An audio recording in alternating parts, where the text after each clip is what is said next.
অত্যন্ত ঔদ্ধত্যেই লঙ্কা রাজ্যের পতন ঘটেছে। কৌরবদের পতন ঘটেছে অভিমানিতার জন্য। অতিরিক্ত দানশীল হওয়ার কারণে রাজা বলির আবদ্ধ হয়েছে। অতিরিক্ত যে কোনো কিছু খুব ভালো নয়। কথিত আছে লঙ্কারাজ রাবণ তার কঠোর তপস্যায় ব্রহ্মাকে সন্তুষ্ট করেছিলেন। সন্তুষ্ট ব্রহ্মার কাছ থেকে তিনি এই বর পেয়েছিলেন যে দেব দানব গন্ধর্ব যক্ষ কেউ তাকে হত্যা করতে পারবে না। ফলে বীর রাবণ হয়ে উঠেছিলেন অপরাজয়ের। তার অহংকারও সেই কারণে অত্যন্ত বেড়েছিল।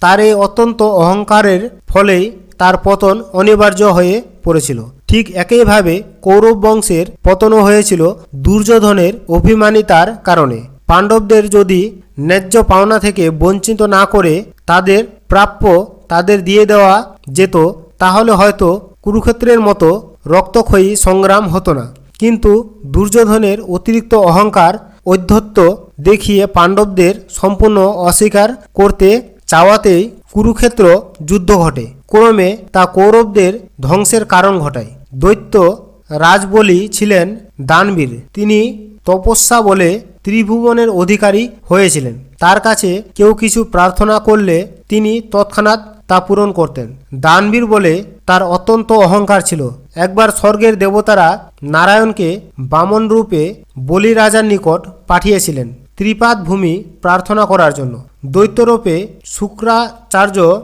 এই ছলনা বুঝতে পেরেছিলেন। ফলে তিনি বলি রাজাকে বামনরূপী নারায়ণের প্রার্থনা মঞ্জুর করতে নিষেধ করেন। কিন্তু দানবীর অহংকারী বলে একথা শুনতে চাইলেন না। তিনি বামনরূপী নারায়ণের প্রার্থনা মঞ্জুর করলেন। তৎক্ষণাৎ নারায়ণ নিজ মূর্তি ধারণ করে দুই পদ রাখলেন স্বর্গ ও মর্তে। তৃতীয় পদ কোথায় রাখবেন জানতে চাইলে দাতা বলেই তার নিজের মস্তক এগিয়ে দেন। ফলে বামনরূপী নারায়ণ সেই মস্তকে পা দিয়ে বলিকে পাতালে বন্দী করেন। এই সব ঘটনাগুলি দেখে বলা হয় কোনো কিছুর প্রতি মানুষের অত্যাধিক অহংকার থাকা উচিত নয়। এই অহংকারই জীবনের পতন ডেকে আনতে পারে।